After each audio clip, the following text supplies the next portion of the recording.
I'm Nancy LaVigne. I'm with the Urban Institute, and I have the pleasure of facilitating this conversation this afternoon. And the topic of the panel, if you hadn't read it for your own self, is community engagement beyond listening towards partnerships. We have an amazing panel of people who can speak to the issue of community engagement here today, and you'll get to know each of them in a moment. I'm not going to do their bios. There's bios that are described in your handout. I can assure you that they're all really amazing people, and they have great stories to tell. I'm going to kind of facilitate a conversation with them, but we're going to reserve 30 minutes for questions from all of you. So I hope that you'll feel comfortable engaging. When you do ask questions, we would ask that you use this mic that I'm holding, or one of them will hand one to you, because this is being recorded, so we want to make sure that we capture everyone's words. So with that, I'm just going to open it up for a conversation. We're going to get started with a softball, as they say, and I'm going to ask each of you, starting with Mike, how is community engagement critical to the work that you do? And if you can speak to that for, let's say, 3 minutes or so, we're going to ask each of our panelists to go down the line and answer that question, and then we're going to talk. First of all, I just want to say good afternoon. Thank you for allowing me to be here. I'm in a weird haze, so I just want to contextualize this. I just flew in from Los Angeles at 7 a.m. this morning, and I got a phone call from my mother who was crying hysterically. My first cousin, the son of my mom's brother, committed suicide this morning at 3:30. He's someone that's been cycling in and out of jails and prisons for 15 years. He's someone that, when we talk about who's disposable or not, he's on the disposable side of this conversation. He's someone that's been battling a lot of demons, and it's a real issue for me because I come into the spaces like this and I try to center my family and my experience, and it's hard for me to do that when I come into spaces where those that are really dealing with these issues day in and day out, they don't have seats at the table. They're not included on panels, directly impacted folks, directly impacted families. They're not part of the planning of stuff. And so I oftentimes see this disconnect between communication and criminal justice, between those on the front lines and those that are doing research or study or work at John Jay. And so for me, I think I'm really trying to hold and center, when we talk about community engagement, what community are we talking about, number one? Number two, what does that authentically look like?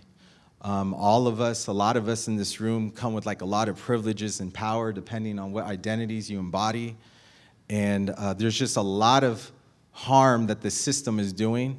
There's a lot of harm that we are doing to those as well by creating spaces where people and stories are invisible. My role as someone that's lost too many loved ones to this brutal system known as mass incarceration is to try to figure out authentic on-ramps for us to have this kind of dialogue. And so for me, this issue of like, how do we engage community really starts with understanding and making space for those of us that deal with this every single day. And so I just want to say I'm grateful to be here, but I'm also in this haze of dealing with an issue in real time that we don't have enough space for. I'm really sorry for your loss. Good afternoon, everyone. I want to start by saying nobody's disposable. Definitely challenge that. And I do believe that this panel tried at least to do a good job to include those that are on both sides. My name is Ebony Maher. I'm an academic counselor for the Prisoner Reentry Institute with the Under College Initiative. Sure. Is that better? Awesome. Okay. And so I work with formerly incarcerated individuals, helping them for college access and beyond. But my story goes beyond that. My story started in Taconic Correctional Facility when my education specialist at the time told me stone cold to my face that she wished I was doing more time. Yeah, that was my reaction. Apparently my testing scores were so great that she wished I was staying there longer so that she can include my test scores in their statistics. Stone, even-toned, broke my heart. It also put a fire in me that I cannot explain. And that fire was not only to get help and get into school, because clearly, the 6 years cycling in and out of the criminal justice system, I had no idea. I had no idea that I had the capacity to go to college. I had no idea that I had the capacity to blow up tests like that. It was amazing. At that point, I knew I had to get help, and what I was going to do with it was help others. And now I'm fortunate enough to be in a position where I help those that are coming home and reentering community get into college and succeed in college. All right, thank you. And amazing story. I love how you took that moment and you know, you're here now at John Jay. That's amazing. Again, I'm Scott Roberts. I'm the senior criminal justice campaigns director for Color of Change. We're the nation's largest online racial justice organization working on, we work on issues impacting Black communities. To the question of how we engage communities, you know, it's really the lifeblood of our work is mobilizing people to take action. We were founded in the wake of Hurricane Katrina, basically with an analysis that Black people in America didn't have enough power to stop us from being ignored or stop a world from being created where that's hostile to Black people. And so we work with Black communities to mobilize folks to take action on the issues impacting us. So really that works in maybe 3 ways I'll just focus on really quickly so we don't have 3 minutes. One, you know, we engage individual people online through our email list of 1.3 million people, but also social media, giving people actions to take in response to issues within the criminal justice system. So for us, that's looked like campaigns to hold prosecutors accountable, campaigns for bail reform and to end pretrial detention. And so that's where our work really started. We have been working more and more to engage our folks off of line. And so over the last few years, we have been engaging, we've engaged about 10,000 folks offline, and we have our members are now building teams in communities across the United States, trying to primarily focus on holding prosecutors accountable. And so again, for us, we're trying to create the tools and the resources to help communities engage in advocacy and organizing. That has looked like for us building online tools. We've built the first national directory of prosecutors in the country, the first place where you can go where and do what you can do in a lot of places for your congressional member, putting your zip code, find out who your prosecutor is. So for us, again, turning research into action, giving people the tools and information and strategies to make interventions in their local communities. And then finally, we partner closely with local community organizing groups. There's some folks in the room. I see Hannah from Philadelphia from the Media Mobilizing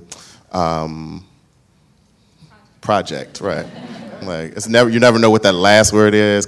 We like Coalition Alliance Project. But we together helped to build the Philadelphia Coalition for a Just District Attorney, where we were instrumental in shaping the race there that eventually elected Larry Krasner, you know, arguably most progressive district attorney in the country. But at the same time, we're now working to hold him accountable, push him to do even more. Daryl Atkinson is here from For Justice. I mean, we're talking about community, so I'm just shouting out some of the folks I know in community. Looking to do similar work there in Durham. They have done a great job of pushing Santana DeBerry into the district attorney's office down there in Durham, and Daryl organizes formerly incarcerated folks and their families in North Carolina and really in the South. And so that work, again, looks like bringing the resources that we have to bear. So our expertise in digital and communications and narrative work in support of local grassroots organizing. I guess the last project I would raise as an example is our work with communities around the country on the National Mama's Day bailout, where we did really a communications intervention, but also an intervention in individual Black women's lives to get them out of jails, but to also tell the story around what's really happening with pretrial detention in the U.S. And so that looks like, that work and working with community looks like creating the kind of on-ramps for 4 local communities to engage, so working with other organizations to create a toolkit to promote these actions and provide technical support to local communities as they engage in that tactic. So just some examples. Thanks. By a show of hands, how many of us have been to New Orleans, Louisiana? All right, great. So you all know that New Orleans has a great community, a great culture, and a ton of pride in what they have to offer as a city.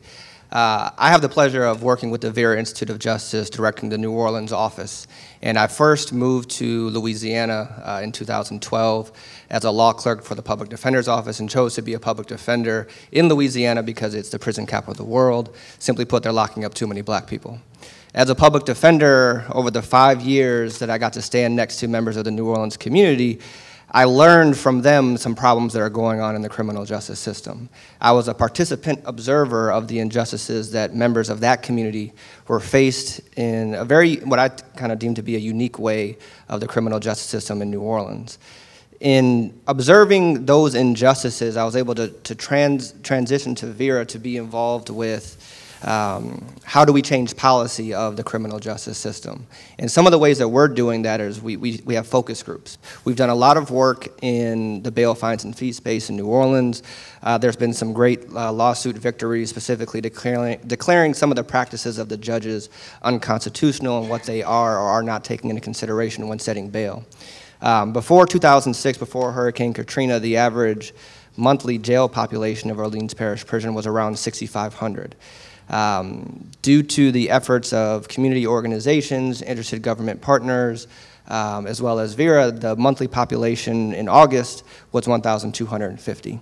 That would not have happened without community. And so we try to engage community in a very meaningful way, in a way that is supporting the work that they're trying to do. We learn from community through these focus groups, as well as just kind of having an intersectional relationship with community in a variety of ways to learn from them what their problems are. I think what I've seen in New Orleans is that there have been some organizations that have come out from the Northeast or Mid-Atlantic with very strong, well-intentioned ideas to New Orleans. And what I've learned is that those solutions don't always work.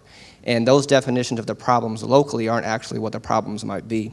And so what I've seen Vera, I've only been with Vera for 3 months, so what I've seen Vera do is, they established an office there in New Orleans to not be this outside organization from the Northeast, to learn what solutions are needed with the advisement and counsel of the community.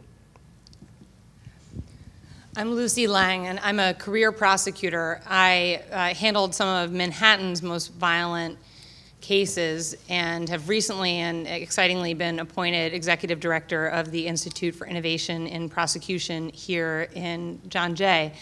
I'm thrilled to be on the panel because too often I think law enforcement is not a part of the conversation about community engagement and organizing, and I think it's really critical to moving the conversation forward.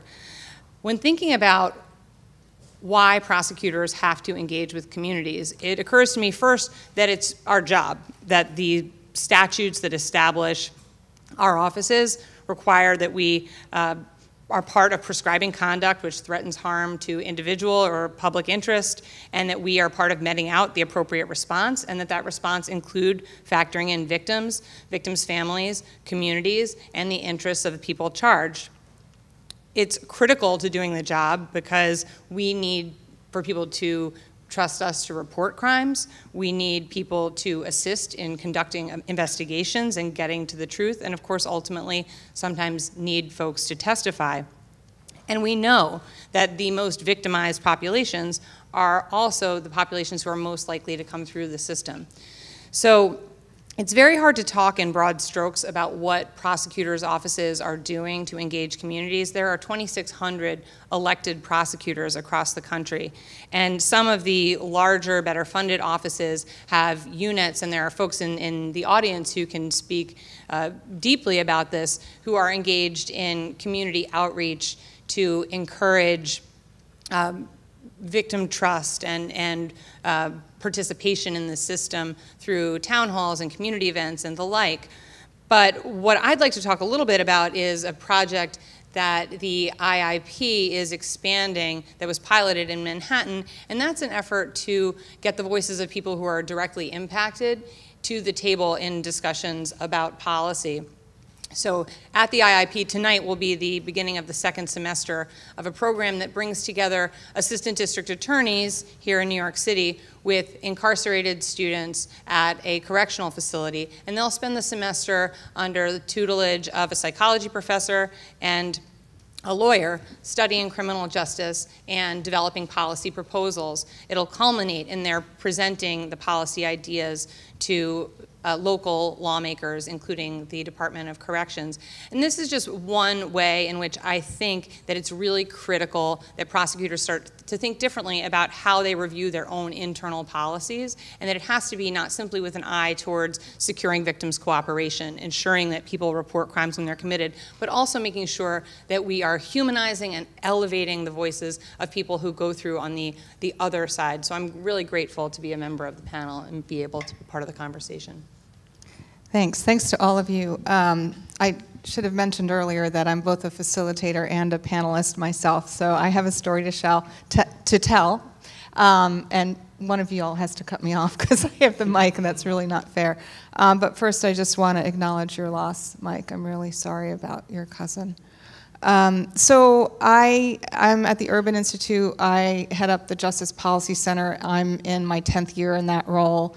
And every year, even every month, I'm increasingly uncomfortable in my white skin in a white-led organization that is studying issues of criminal justice that have their foundations in white supremacy. And I want to just acknowledge that up front. We're thinking very differently and intentionally about the work we do. And I look back at some of the research projects we've done and just think about how we parachuted in, you know, with all our privilege and all our knowledge and collected data from people and wrote our reports and thought we were so self-important and had the answers. And it was just a lot of bullshit. So I just being real. So we're doing things differently and we're experimenting. We're trying to find funding for stuff, and we can talk about money because that's a big issue. But one thing that we became obsessed with is like defining who the community is and recognizing that there's a lot of credible surveys and research out there that says that this is what the community feels that I would question. Anyone from Gallup here? All right, good. So Gallup poll, the famous Gallup did a survey of residents in what they called fragile communities.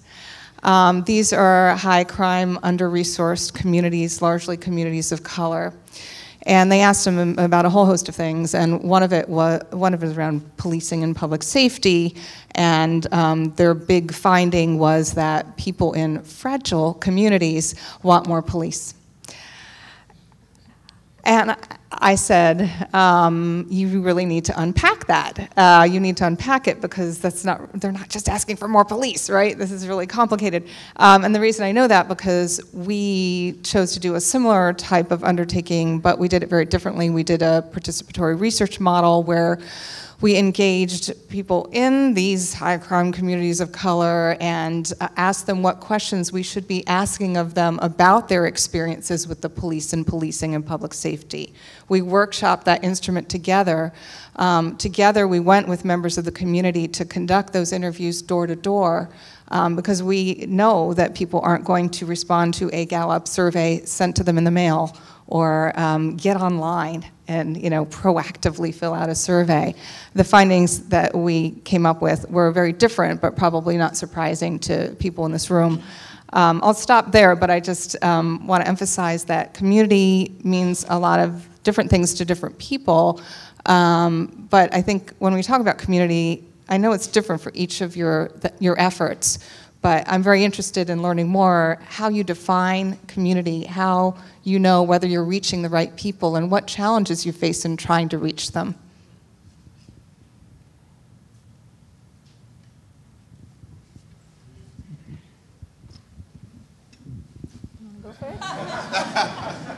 Well, I would say, number one, I think if we start from the starting point that our role here is to end mass incarceration and restore the fundamental humanity of each person, if that's our starting point, then I also think it'd be great because everyone in this room needs to work together to get to that goal. When we look at, though, how we get there and what's the equitable way to get there, I want to acknowledge Erica Ford, who's standing in the back. She runs an incredible organization in Queens called Life Camp. She's one of the greatest peacemakers in this world. In the orange. Don't look behind you. There's no one there. But Erica will tell you we're dealing with a legacy of systemic oppression and systemic divestment from community. And so if we are going to really solve this issue, we have to figure out how do we resource her and her team as the front lines to welcome home our loved ones, right? With that being said, everyone has a role in that. One is to I know this is hard. I don't know the whole makeup of the room, but relinquishing resources is hard, or advocating for more resources for others is another piece. I know coming from the largest jailer in the world in LA, there's a big battle between how do we define public safety or community safety. If you define it through budgets, then it would be like prosecutors and police and sheriffs that get the lion's share of it. But does that really restore the humanity of everybody? I'm not saying that they're not part of the equation, but I'm just saying when there's a disproportionate amount of investment, which is also value, we can't do our job the way we all can, right? And from an audience perspective, obviously there's different ways to message that message to folks, and that's what everyone in this room does. But I just want to say if we're starting at the same starting point, then our resources have to trickle down to actually meet those demands. All right, so we've got issues of resources. What other challenges around authentically engaging community members that you really want to reach? Others? A challenge that I've seen is, I talked about how Vera has established an office in New Orleans, but for some time, Vera has still been seen as an outside organization in the New Orleans community. I'm very committed and dedicated to transitioning our relationship with community based on what I've done in the previous 5 years as my work with the Public Defender's Office and the work that I've done in empowering the community in the sense of the change they can bring in the jury box.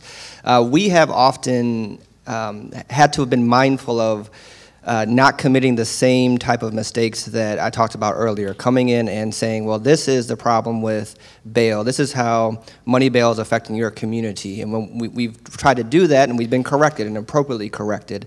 And so I think the way that we try to address and assess that challenge is from the very beginning, if we as an organization want to demonstrate this extraction of wealth of people of color and bail and fines and fees, the first conversation we need to be having is with those people that have had to pull resources together to post that bail or to help a loved one pay fines and fees at the tail end because we have struggled with having that access. And at the end of the day, criminal justice reform needs to be accessible, not to just us in the room, but for the communities that it's affecting. And too often, communities are an afterthought when really communities need to be the thought. That's great. Lucy? This is perhaps an obvious thing to say to the people in this room, but the challenge of community engagement is that it's really hard work, to my mind, that it takes a long time, that it has to be sustained, that it's exhausting. I was just reading a study in advance of the class that I'm teaching tonight about empathy, in which two separate groups were were asked to contribute to a person in need, and one group was told that they would be able to, and the other group was told that they would not. And then they measured their empathy receptors, and the group who thought that who knew they were going to be in a position to help, their empathy was triggered, and the other group it was not. So there's a sense in which we moderate our ability to empathize, and I think that once you work in this space and kind of turn on your empathy receptors, it becomes incredibly overwhelming to think about the work that we have ahead of us. So that is one of the great challenges, to my mind, is deciding to turn on the empathy and then figuring out how to get through every day with that amount of really devastating information. Scott. Yeah, I mean, I think a lot of the challenges are structural, you know, like the communities that are most devastated by mass incarceration are also communities most devastated by economic inequality. You know, we could talk about patriarchy, whatever, but the resources that those communities have themselves to engage, time, money, can be pretty minimal. A lot of times, you know, the most impressive work that I see in my field of organizing and advocacy is often in those communities because people are making something out of nothing to demand accountability from their public officials, to come up with solutions to problems that are impacting their communities. I'm really excited for the work that Lucy and the, is it the Center for Prosecutorial Innovation, something like that? The Institute. See, I keep projects, institutes, centers. Who can keep up, but the point being that, like, we need people like prosecutors. You know, a prosecutor's office is like a black box to most people, period, right? Like, most people's definition of what happens with prosecutors is what they took away from Law and Order or some crime procedural show like that. And you know, when we started doing this work, our work around prosecutorial accountability, like 4 years ago, in the wake of Ferguson, and seeing the way that, not just Ferguson, but the killing of Tamir Rice here in New York with Eric Garner, so many other names, watching over and over again prosecutorial offices, you know, appearing to act as defense attorneys actually for police officers. You know, we realized that these were elected officials who were most people weren't paying attention to. You probably can quote the stats better than me, Lucy, but like something like 80-something% of these people running unelected every year. So for us, we wanted to point people's attention to that, but you know, as we move and try to move more and more people into engagement, again, the challenges are being able to engage the communities that are most directly affected. You know, again, that's why I look at the work that folks that Hannah works with in Philly, Daryl works with well, the people that Daryl, the organizing Daryl actually does in Philly with formerly and currently incarcerated people and their families, you know, is a really critical work that, you know, as Mike said, needs to be resourced. But I think we also have to look at these institutions and these different offices of government and say, what are you doing to mitigate that impact? How are you focusing your resources on being more transparent, creating more space for community? Because I think prosecutors enjoyed that, you know, those decades of being ignored, right? They actually, I think, preferred not to be seen in a lot of places, and certainly not to necessarily engage with communities that wanted change if they didn't have to. And so, you know, we, you know, a lot of the challenges, again, I would say are structural, and we have to, you know, figure out how we're creating the time, space, and opportunity for folks to engage. So 2 points on community engagement. One, who's the community? Which community? Because there's a lot of different communities. We're talking academic communities, institutional communities. There's different levels of it. And thinking about the direct service work that we do, it's like, yes, we can engage. We go to too many state facilities and directly engage those that are incarcerated, encouraging them to come out and receive services. And then we do policy work that engages the policy community on how to actually make change. So there's different levels. There's like research and policy and direct service work, and also not just the academic support that we provide, but the wraparound services that individuals that are coming home need, and that extra support. And like, yes, What about the families of and families as well, in supporting individuals, not only knowing what it takes to go to school, but what it takes to be successful in reentry. And that isn't as easy as just coming home. And you mentioned that actually before, like, yes, they're home, now what? And meeting people there and starting there with engagement. Great. I want to pick up on this thread around resources because it's a very nuanced one, right? On a lot of different levels. The money's going to all the wrong places and all the wrong people. You know, mass incarceration, let's start there. All that money.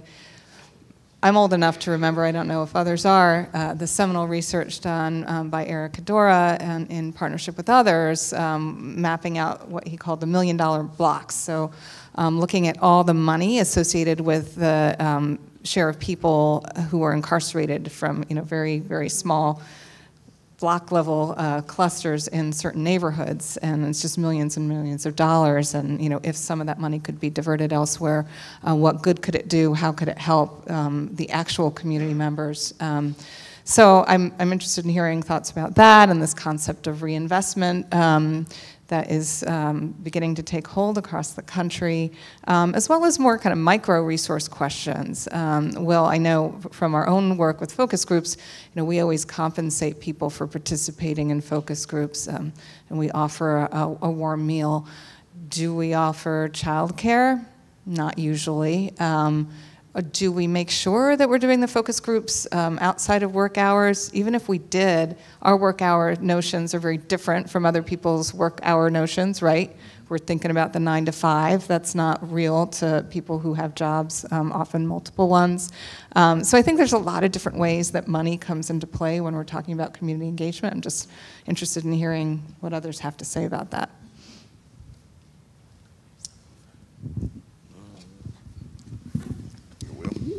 I just want to talk about a little bit of that resource sharing, and what I've seen is there are a tremendous amount of great organizations doing criminal justice reform in New Orleans that are outside of VERA. VERA is able to be in the space to offer a lot of guidance on research and data, and sometimes there will need to be a lot of benefits of partnerships that we can have. And so one of the partnerships that we are currently working with is an organization called Women with a Vision, and they are specifically, they have their mission and focus on bettering the women's community in New Orleans, but could use assistance with some support by VERA, either doing research or sharing data, whatever it might be. I tried to see what those partnerships can be, not only with Women with a Vision, but with other organizations as well, to understand that we can then try to apply for certain funds as a partnership with respecting what lanes we can each occupy. You know, VERA can be in the lane of doing the data collection and the research analysis. Women with a Vision can be in the lane of providing the technical assistance or running the actual program, and understanding that no one organization is going to be able to do it all. And oftentimes, there are community organizations that are already doing tremendous work, but sometimes can use the benefit of another organization to apply for a particular grant. So that's an example of one of the ways we try to share those resources. Yeah, that's terrific.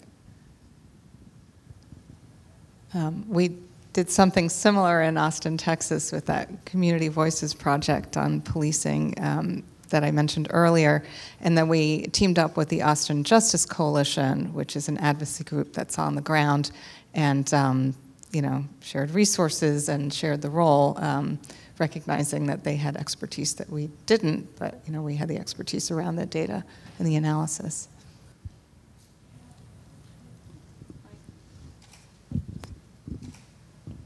I think the hard part for me is if we see mass incarceration as a historical continuum of what Michelle Alexander termed the new Jim Crow as the lasting legacy of slavery and oppression, then our system that we're all dealing with right now is actually happening exactly the way it's supposed to. It's by design. So in terms of the question of resources, then we would have to radically re-envision an entirely new way of how we actually function as a society. Like, what would our communities and families look like if we actually, on line items with budgets, first invested in education, health, and young people from the baseline? Then from that point, we would go on to other things. And I think there's a lot of vested interest in keeping systems the way they are. We talk about reform, but I've been in too many cities when reform does happen, people increase the length of stay, for example, in facilities because they don't want their budget to be impacted. Or I see the other thing that's detrimental is think about community outreach, and everyone's talking about community outreach, community policing. Well, the best community outreach is happening by the Erica Fords, but then all of a sudden, if you have police officers saying that we're community outreach specialists, what does that do with the resources that are needed? And so I think it's like really grappling with these kind of serious issues of systemic racism in particular, and how we're all implicit or complicit with the system the way it is. And having the imagination and creativity to think of what can we do that's really going to service people where they are and therefore provide what they need. A lot of the work that PRI is doing right now is involved with the statewide mapping project and kind of understanding what resources are out there, so we're not each reinventing the wheel in every part of the state, at every facility, and with every student, or with every individual or participant or formerly incarcerated individual or returning citizen. So we are trying to get a full scope of what's happening, at least in New York, to kind of get an understanding of where those resources are and what those resources are and how we can work together to make the transition a little smoother for individuals. Other resource issues or challenges? I guess, should I say something? I mean, the question is pretty broad. I couldn't figure out if I should talk about like this kind of question that feels like it's in like a philanthropy space, or this larger question of like justice reinvestment, or it's all fair invest, game. divest. No, I just couldn't make my mind up. That's why I didn't say anything. But for me, I think, you know, I think the one thing that concerns me about the conversation around like philanthropy and, you know, how do we, national organizations, partner with local groups to help bring resources to bear, is there, you know, there's a overall framework in resourcing, advocacy, organizing. I don't even know if I could say resourcing, organizing, because it's almost like a oxymoron or something. Right, there's this notion that, you know, we can, if we give money to this big national organization, often like lawyers, often white-led, then there's a trickle-down effect, basically, to community-based groups, to the grassroots, to people of color-led work. And, you know, I made this point, you know, in front of my own funders, sometimes to my detriment, but, you know, I think that we have to, and I hear you saying this also, you know, lean into the expertise that is local, you know. People who are going through the system every day actually have the information. I mean, like, you know, I'm often told to work with this or that Harvard lawyer or whatever, but, you know, it's usually the folks on the ground that are experiencing the system themselves, have organized around tactics like participatory defense or court watch, that actually know what's going on day to day. Like, we change the laws all the time, but what happens in the courtroom day to day is actually, you know, is often far from what we think if we just read the, you know, what's in the law books. So you know, for me, it's just I'm an advocate of trying to you know, push for the resources to be given directly to local organizing groups. I'm also an advocate for us resourcing our own work. You know, it's another thing that I'm really proud about the work that we did around the Mama's Day bailouts, is that we were able to raise over $1.3 million from everyday people. And Color of Change does the same work day to day, you know, organizing and advocating and reaching out to folks on our list. You know, how do we create the kind of financial independence for this work to continue to happen? And so I think, you know, also, but you also don't see an investment in giving organizations the resources to build those skills, right? I mean, it may seem like I don't know, the snake eating its tail or something, but how do we resource people being able to resource themselves? And then, yeah, of course, I mean, you know, we have, to me, the fundamental issue with reform as we see it right now is the kind of continuing doubling down and investing in the things that we know have not worked. So, you know, while we may be like in a lot of places cutting prison populations, in places like New Orleans, we're cutting jail populations, tremendous work going on down there by Will and folks that he's working with. But, you know, we're ready to double down on larger and larger and larger police forces, right at the front line of the system, right? One of the biggest disappointments for me, and I know a lot of folks in the movement for Black Lives, is right after Ferguson, seeing the millions, maybe billions of dollars invested in body cameras as a solution, right? Just gonna go there. We're immediately told that, oh, if we spend this money on this new technology that we can solve this problem, then we all know that the problem is fundamentally about policing culture, about the way that our criminal justice system is set up, about white supremacy, and so I think, you know, we have to redefine what it means to fix our system, and Mike really said it, right? We have to figure out how we're investing in the things that communities actually need to be safe. You know, when you think about the safest communities, you don't think about a community with a police car on every corner. When you go to a community, you see a police car on every corner, you know you're not somewhere safe, right? So so more police. I'm just saying, you know, let's think more creatively, as Mike said. That's out there. That's great. Participatory budgeting. Anyone involved in that? I'm not directly. Is anybody? I feel like I know people in the audience who may have been involved in it. But you know, my understanding and working with organizers who are doing that work is about, yeah, bringing the community to the table to talk about what should we be investing in. You know, again, if the budget is set by politicians or by an accountant in City Hall, then, you know, you're not always thinking about what actually are the needs of the community. But yeah, like stuff there. Yeah, I've been reading up on it, and it sounds like a great model. But as I understand it, it's a very narrowly defined portion of any budget. It's like, here, you can take this community and decide how you want to prioritize in the way that this little slice of the pie. And you mean it's not like starting from square one and saying, what are your priorities? But I could be wrong, and I'd love to hear other models during But you Q&A. mean that in terms of how it's been implemented, like where? Yeah, it's just been like very, you know, narrowly defined within the larger Right. context of any given jurisdiction's budget. But I could be wrong. I'd love to hear that. I think that's true. And you Okay, city it is council true. members having, you know, a limited amount that Yeah, let's throw them this little narrow slice of the pie, and then they can feel like they have ownership over things, but it's not. Yeah. Okay, so was there something that you learned that you didn't expect to learn from engaging with whatever your definition of community is in your work? Gosh, there are so many surprising things that you learn as a prosecutor when you start spending a lot of time in a prison. But one of the things that surprised me in conversations with the students I worked with was that they were not prison abolitionists. I mean, for the most part, they had very strong views about how we could reform the system.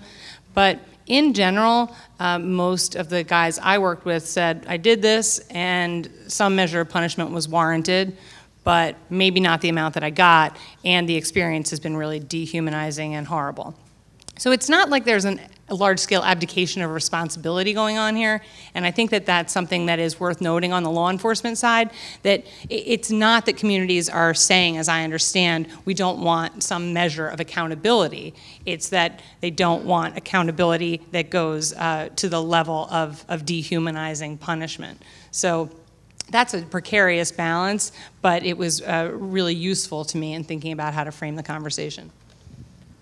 I think about what I learned about juries as a public defender, particularly when went to trial, did jury selection, and a person I was representing leaned over and said, where did all my people go?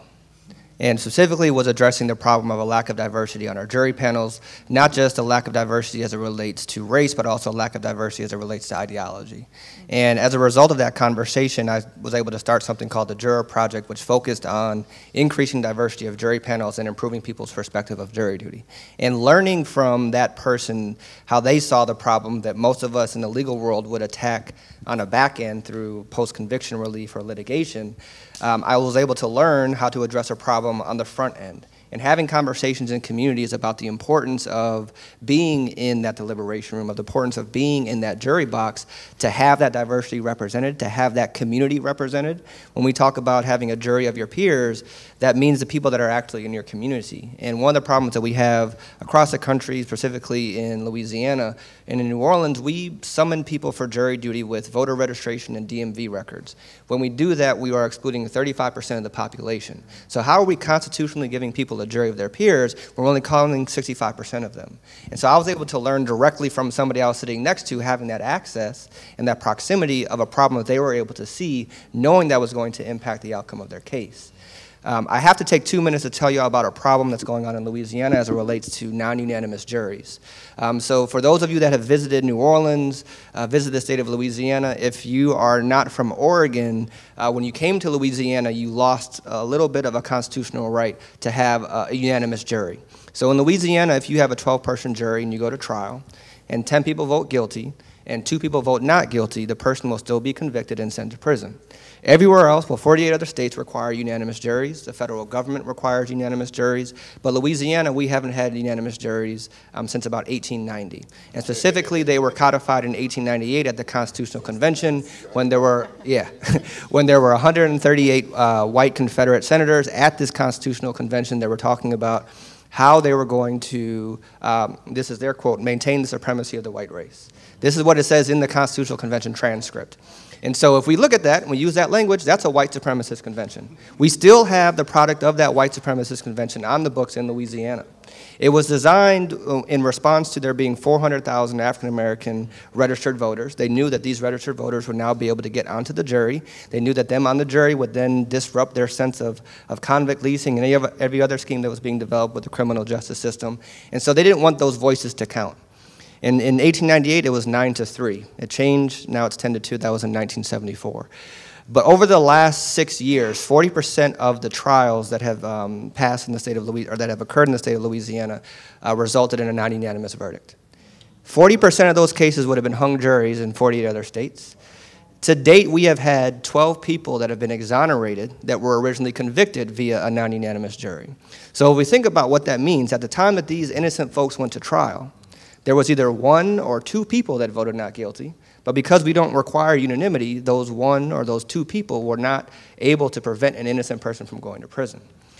I'm very excited. I told you all that bad news, but I'm excited because on November 6th, we have a chance to change that. So, you know, through pressure of a lot of concerned citizens in the state of Louisiana, nonprofits, and some government members, a bill was passed earlier this year to put on the ballot, because that's to be a constitutional amendment, to require unanimous juries. That's going to be on the ballot on November 6th. When we think about a huge historical moment that we are able to have in the country and obviously in the state of Louisiana, for me, this is it. And we talk about how do we empower communities. When we think about, when we look at the criminal justice system or when we look at the courtroom, where's the community? It's in that jury box. Requiring unanimous juries is going to be an opportunity to restore power back to the community, and I hope you guys all keep your eyes on for this issue. If you know people in Louisiana, make sure they know the contextual history of non-unanimous juries, because we are campaigning hard. Not Vera, Vera's nonprofit, they're not endorsing anything. You know, people that are concerned in Louisiana and in New Orleans are pushing hard, and campaigning hard to educate people about the history of this non-unanimous jury bill and the detrimental impact it's had to people of color and poor people in the state of Louisiana. Thank you so much for sharing that, and we'll all be watching very carefully and optimistically. Yes. Thanks. So we're talking about something you learned that you didn't know or that surprised you in the course of engaging with your definition of community. So I'm thinking more specifically towards my direct work with those that are returning home and want higher education. Can't say statistically because I haven't done a research on them in the last 2 years, I know I've worked with over 200 people, and I want to say 180 of them are wanting to actively go back and give back into the community and do and pay it forward. In other words, they're studying, taking additional courses, being employed in fields where they're able to help support individuals either prior to their involvement in the criminal justice system or as a result of their involvement in the criminal justice system, and helping them support. So most of the people that I work with want to go into the field of social work or some type of social services to help other people. And that, I think, has been surprising to see the number of people not be bittered by this process, not be discouraged by this process, but want to fight and help and encourage and support each other and support the next person and the next person. And thankfully now we have easily, between myself and the other academic counselors, a team, a force of individuals in the community, a part of the community, who are then helping to help promote the community. That's great. First off, November 6th, Louisiana. November 6th, Florida. I want to really center Desmond Meade in the Florida Rights to Restoration campaign, because it has an opportunity to also bring 1.7 million formerly incarcerated people the right to vote. And so there's a lot of incredible organizing. We talk about community that's really being centered and led by those directly impacted. I think one thing that I want to say, this term of victim in particular, a lot of us like the term survivor. I was privileged to be part of a study with Californians for Safety and Justice, where we asked over 2,000 survivors in California of crime what were their thoughts about prisons and criminal justice in general. And what we found was a couple things. One is the vast majority of crime survivors are from directly impacted communities. The vast majority of survivors of crime have a loved one either currently incarcerated or was previously incarcerated. So by a 2 to 1 margin, they want community-based alternatives first rather than prison-first policies. And so I just want to say, like, when we think about this kind of issue, there's so many folks, like my cousin Paul John Vasquez, who passed away this morning. He was a survivor of state-sanctioned violence. He was a survivor of a continual war on his body, you know? And so how do we start to see those new voices that are asking for a complete overhaul rather than to traditional, like, tough on crime policies that, you know, we oftentimes say, oh, the victim wants this. And we don't really even ask the survivor what he or she or the family wants. So I just think broadening out our definition and seeing the data and who's directly impacted provides a lot of intel and stuff. That's great. Anyone want to answer my question who hasn't already? All right, I'll answer my question too then. So something that surprised us in one of the interviews we did with folks who were residing in very heavily policed communities, the stuff that wasn't surprising was their lack of belief in police behaving in unbiased ways, behaving respectfully. Really very, very low shares of people agreed with basic statements about, like, you can trust the police, that the police don't treat you differently because of your race or ethnicity. Those were not surprises. Lots of really low faith in the police. But something that was a little bit more surprising, although not even reaching the majority of respondents, was that about 4 in 10 said they could imagine being friends with a police officer. So we kind of found that interesting. Like, there's, like, rock bottom, low trust in the police, the institutions holding police accountable, et cetera, et cetera. But still, like, 4 in 10 said, yeah, I could imagine being friends with a police officer, which, being the optimist that I am, made me think, maybe there's an opportunity there. If people can relate on a one-on-one basis in a way that can build trust, maybe there's hope for a better relationship and more real, true collaboration between community members and the police. So we are 3 minutes. Well, I said I'd give a half an hour, but I'm going to push it a little bit because I'm allowed. I want to end by asking each of you to share with this group, because I imagine you're at this panel because you care about community engagement, probably all engaged with the community in some way or aspire to be. If each of you could just say, if you had one piece of advice on community engagement, what would it be? And it's okay if you re-emphasize a point you've already made, or it could be a new point entirely. And we don't have to go in any particular order. Yeah. My piece of advice would be to meet the community where they're at. If it is at their church, if it is at a neighborhood association, if it's at the barbershop, if it's at a school, going to where the community is, I think is very symbolic of you seeking their advice and seeking their counsel and seeking their help.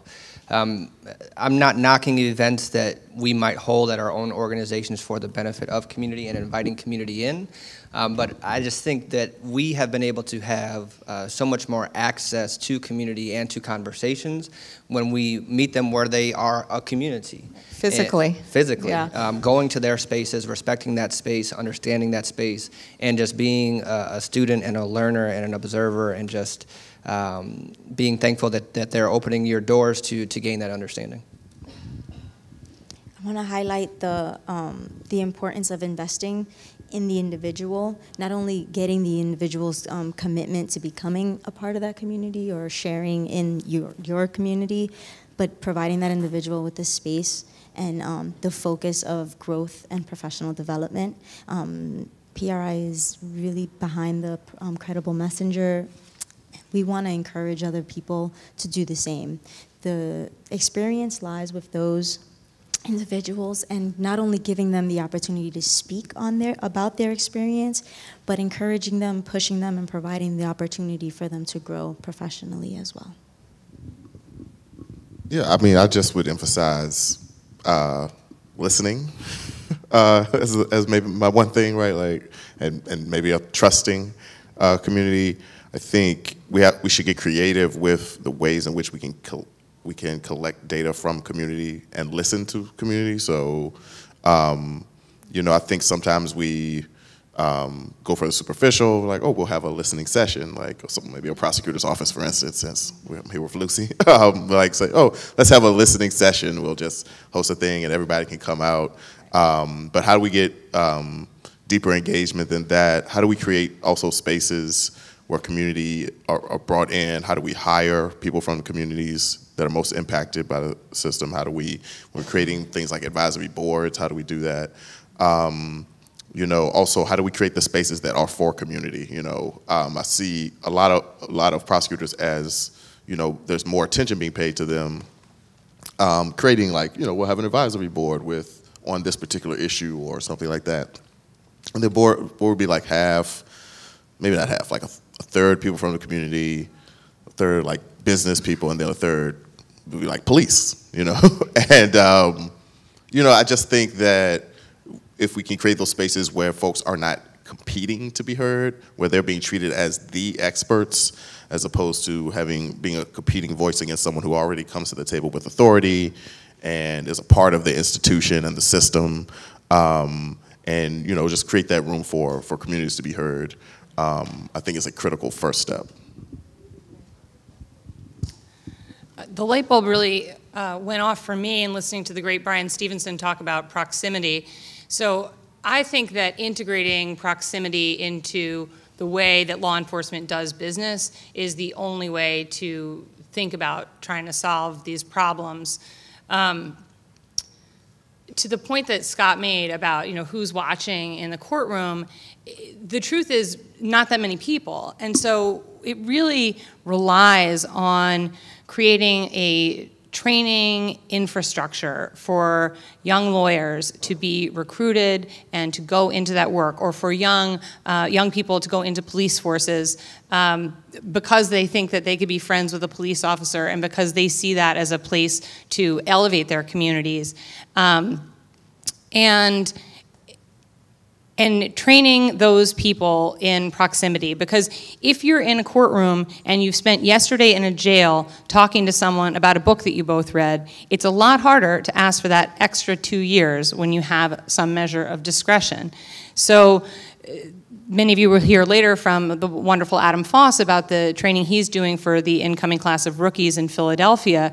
But this notion of radically changing the way young law enforcement is trained to think about their job seems to me to be the only way to get at solving the problems, because I agree that the legislative fixes are few and far between, they are hard to effectuate, and then no one's necessarily monitoring them kind of on the ground. So I think it is very much about training and education in proximity to communities in order to get at the heart of this.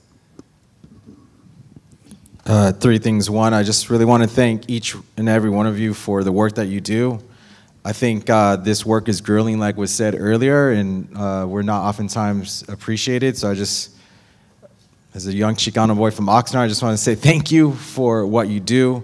Two, I think we have to get to a place where we create this beloved community that so many others have talked about, where we start to rip away between us and them and really see ourselves as one community. And the third thing, like the incredible work that Color of Change does, I think there's a balance between the individual things that we could do and the systemic things that we could do. And while I agree, I spent 10 years working in government, and I agree that we have to train the young folks, but if the top does not believe in the humanity of particular people, it doesn't matter what the young person thinks, because the culture will corrupt him or her. And so that's why we need to vote in people that have similar interests and vote out those that continue these policies that have got us where we are. Because until we attack both the system and our own individual biases, we're going to have the same cycle continue. Did we get everyone?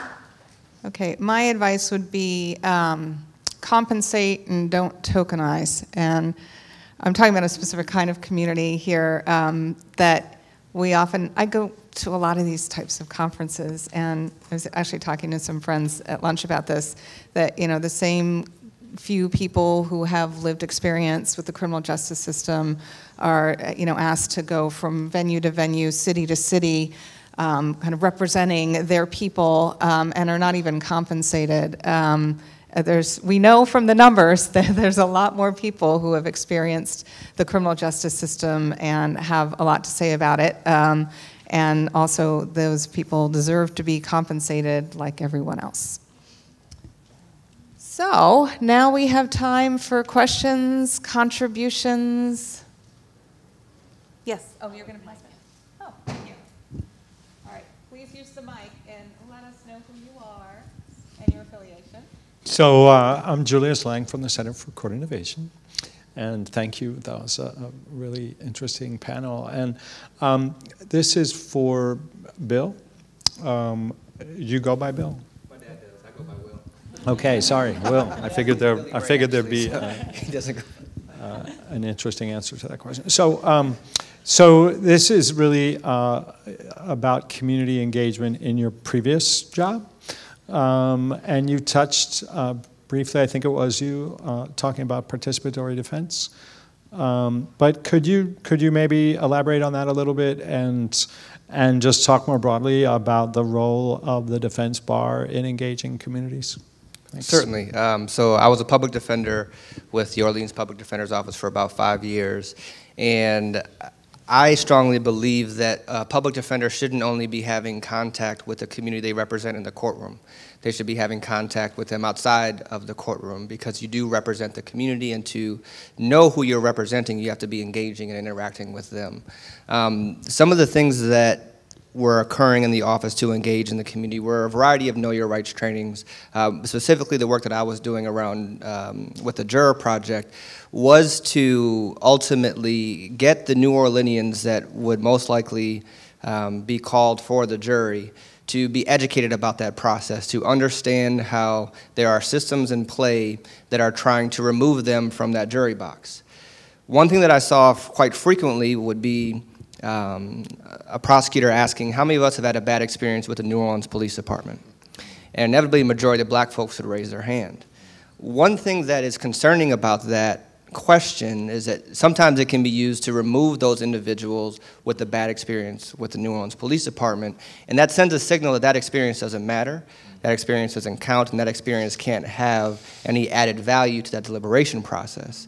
I strongly believe that we want the person on the jury that might have some distrust of New Orleans Police Department just as much as we want the person who trusts and believes in the New Orleans Police Department, because as a result of that diversity and those kind of polar opposite ends of their perspectives, if those two individuals who categorically disagree on the police, if they can come to an agreement and come to a verdict, we as a society can have so much more faith in that deliberation process. And so I really try to promote diversity of the jury box as a way for criminal justice reform, because many members of the community are frustrated with the way our criminal justice system has been working, but we're not having conversations about our role in that jury box.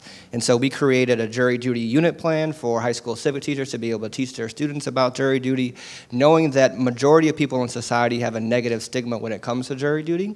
Instead of having that negative stigma get put upon our young adults that are graduating from high school, we want to establish and frame what this responsibility actually is, so for them to understand the power that they have when they get summoned for jury duty, as well as understand the role that they can play in ensuring somebody gets a fair trial.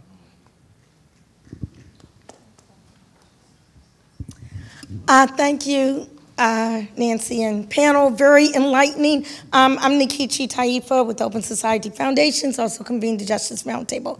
So, Ebony, when you spoke, and actually, Will, okay, when you spoke, I know this is a smarter crime light bulb, a light bulb kind of went off in my mind when you were saying that, they were saying, why can't you just stay a little bit longer, so we can use your numbers and statistics? And then the non-unanimous jury ensures convictions. I recently toured Angola State Penitentiary along with a group of Soros Justice Fellows, and I was just struck by the incentives that seem to be there to keep people there and keep them there for longer periods of time, because they basically ran the whole prison. Every single aspect of that prison farm plantation was run by prisoners, and the light bulb kind of went off in my head. Well, if they weren't there, who's going to do everything that is to be done within the institution? I'm sure that that's duplicated with other institutions. So actually, Scott, the question is for you, a color of change. What kind of campaign, what kind of campaign could you all think about initiating that will really involve community engagement to really just crack open this box in terms of what is really happening in terms of mass incarceration, the profits to be made, and the incentives to keep people there for longer and longer periods of time? Well, you heard me talk about this, but this is a setup. Thank you for the alley-oop. Yeah, a big piece of our work, one of the core strategic frameworks for the criminal justice work that we do, is about getting the profit motive out of this system. And not only are folks who are incarcerated running the institutions where they are, I mean, the most egregious example we saw is in the last week, folks incarcerated in places like South Carolina, North Carolina, setting up the sandbags outside the prisons as Florence came in, even as people were calling for them to be evacuated in a lot of places.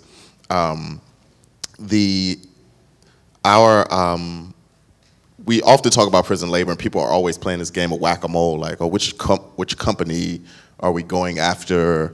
Who are the corporations that are profiting? And the companies get smarter every year, and they're hiding the prison labor in their supply chains through subsidiaries and companies that they're contracted with. And so one of the things we are doing is working with the Corrections Accountability Project to build out a more comprehensive hub of basically what is the corporate engagement in the system. So everything from, because it's not just what is being produced by prison labor, it's also all the forms of business that are connected to the system. So from healthcare providers to the people who make prison uniforms, people who build the prisons, not to mention our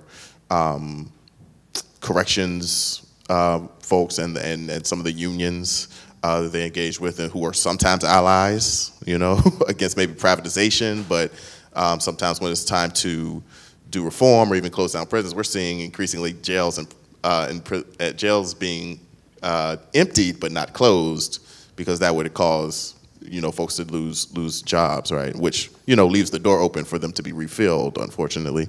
Obviously, I'm pro-labor, pro-union, but we have to figure out how to work better together. I'm not, supporting any right to vote, right to work votes or anything like that to deal with criminal justice. But the other thing is who are the profiteers of the state, right? The most prison labor goes to the state. There was this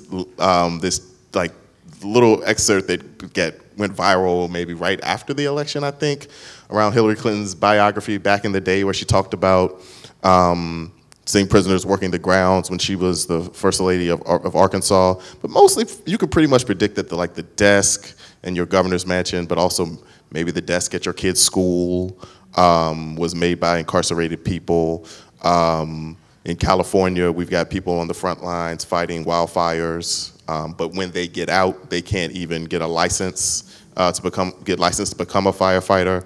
So really, our targets, to your question of who the campaigns are your governors. There's usually local boards state boards that govern how prison labor is being used.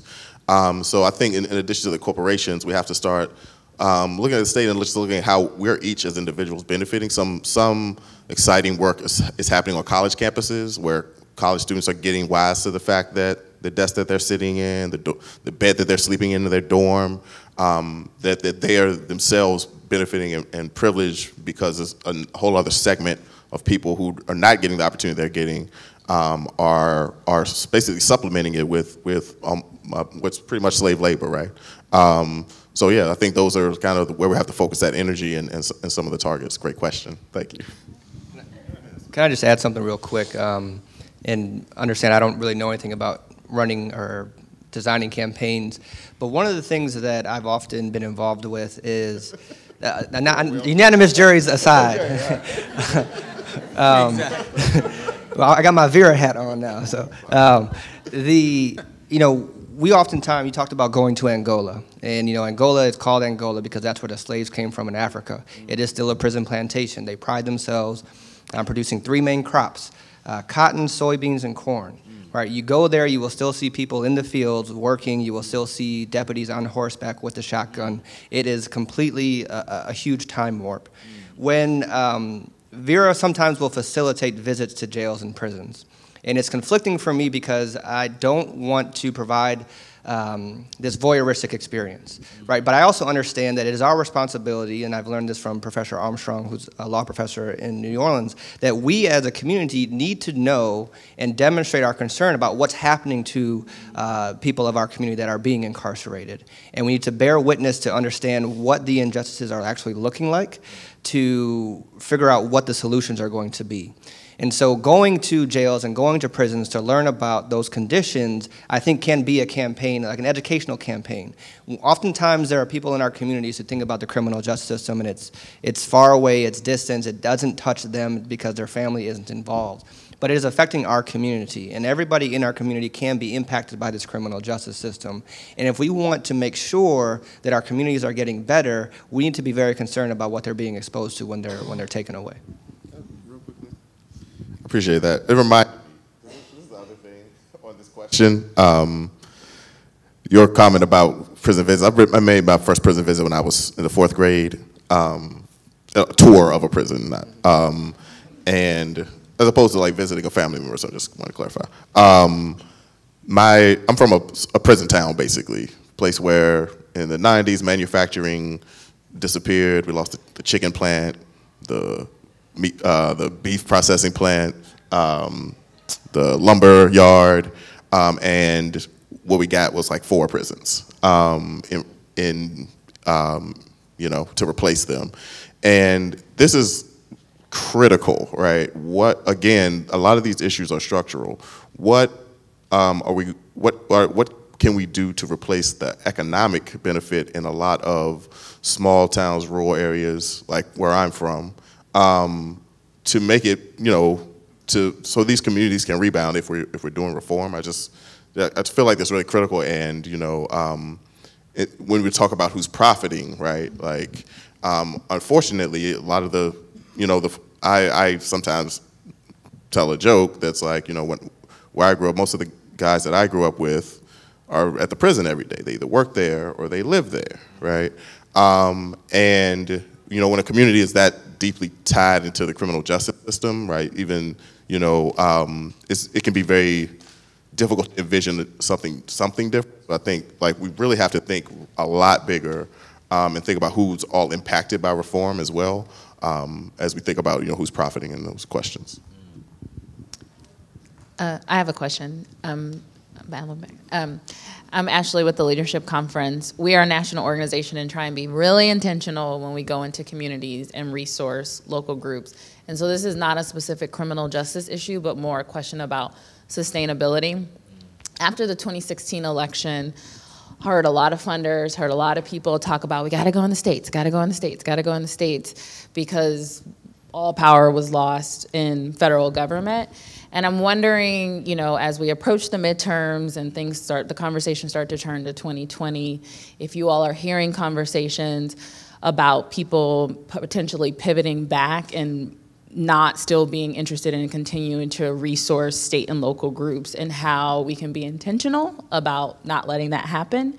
And then the second question is, a lot of time, this is a big funding question, so sorry, but I just want to get your perspective on this. A lot of folks are funded for issue-specific, project-specific work that doesn't always allow for people to just keep their lights on. And if you have thoughts on, you know, how to start the conversation with funders, with local groups, and when we talk about pulling resources, but how do we just allow organizations to remain sustainable with potentially more general support dollars versus very specific outcome deliverables? Because they'll get the work done. It's just like giving people the freedom to keep the doors open, pay people, have health insurance.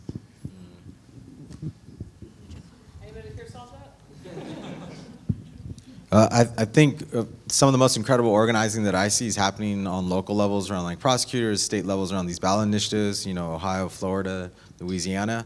The one thing that I always, about these different economic models is when we talk about philanthropy in particular, that's only 1% of the wealth in America or 1% of the wealth in the world. And so it's trying to get us to be creative in terms of our own structures, but how do we tap into that other 99%? That's why you have like the Chan Zuckerberg Foundation coming in to this space, for example. Like, how do we go outside of philanthropy? And then to the point that was mentioned earlier is, how do we build self-determined communities that are, you know, having their own ability to create wealth for themselves? So like a Homeboy Industries model, for example, right, where they have a cafe and they have other things that are bringing resources into the work. I just think we have to be not only creative about what are the alternative systems, but the alternative ways to create wealth for our families and communities.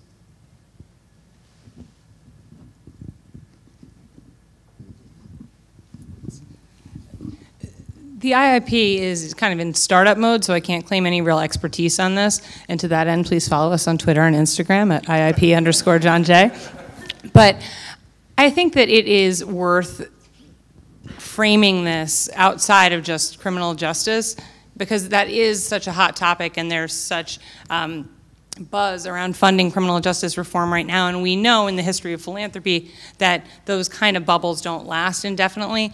So I really think that it would behoove all of us collectively to think about it, as many people are encouraging us to, really as a civil rights crisis, and to think of it in a much broader framework. Well, I was just going to say, I mean, to the question around whether what the trend kind of is on in terms of the resources, I think I see both, right? I see funders who are very focused on this Trump moment, and they're like, okay, how do we stop that? And they can be convinced either one way or the other, right? Some of them will see that, we need to reach like a middle class white people, and they don't care about criminal justice reform, which is, I think, increasingly not true, but it's kind of a common wisdom or something like that. And then we see, you know, an analysis that says, oh, if we want to engage certain populations, then we have to talk about criminal justice, right? but then maybe that investment is just around an election, like, or we give this local community group some money for their prosecutor election.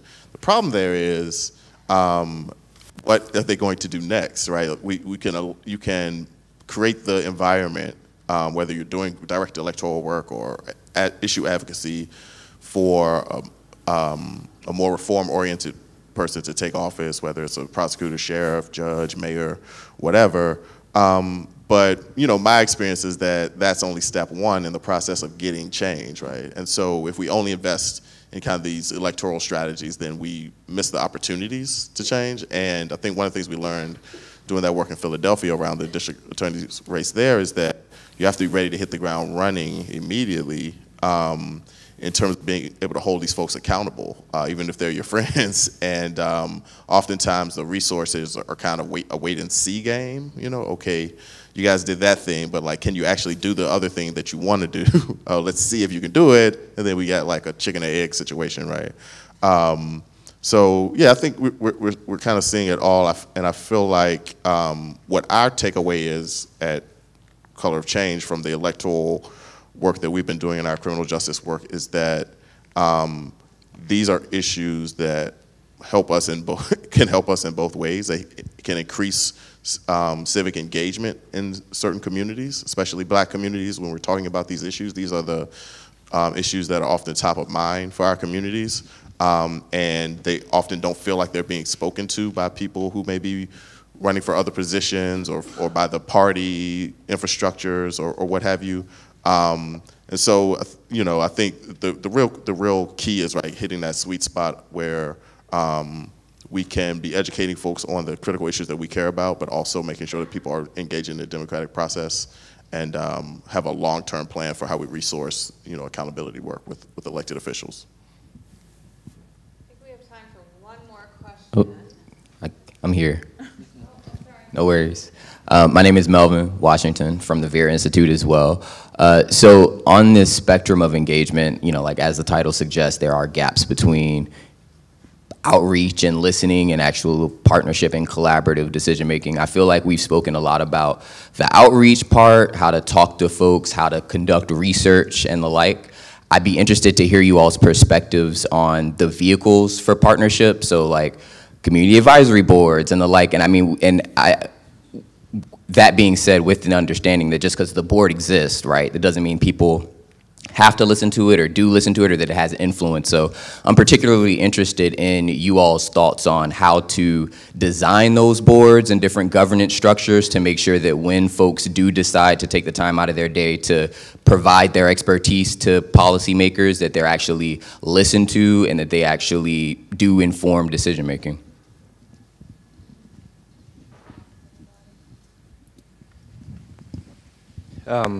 I'm in the New Orleans office, and New Orleans is a. I've seen you passing in the New York office, yeah.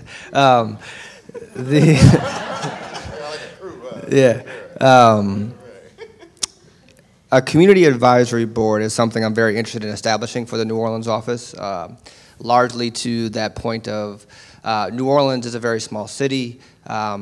There's a lot of awesome collaboration that can be going on. For me, I'm interested in developing a community advisory board largely because I want to have the insight of the community, people who can benefit from the decisions and the influence that Vera may be able to have, but also to get insight, to have that sounding board, to think if we want to do this focus group on people that are affected by bail and fines and fees, and this is what we want to do with the report, to be able to run that by people who are impacted by this problem, to understand from them, do they agree and think that this is a strategy that we should be pursuing to solve this issue? And so I haven't formed the board yet, but when I do, one of the things that I would be looking to be able to do with this community advisory board is just validate some assumptions, right? I think oftentimes we can assume what the problem is, but aren't really validating that with the people who may be experiencing the problem.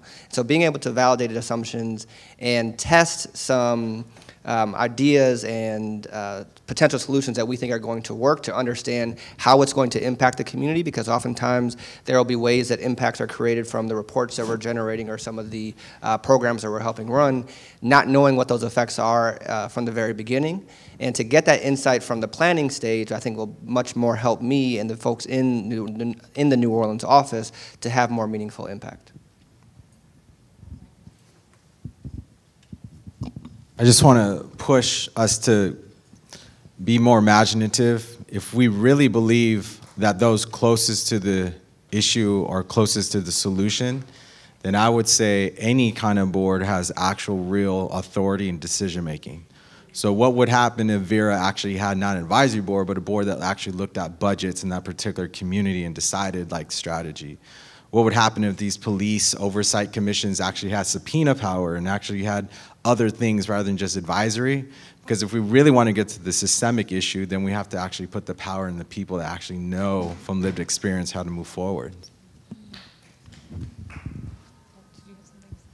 Yeah, I wanted to just touch on the respect that we have for the community members in any type of community that we're engaging.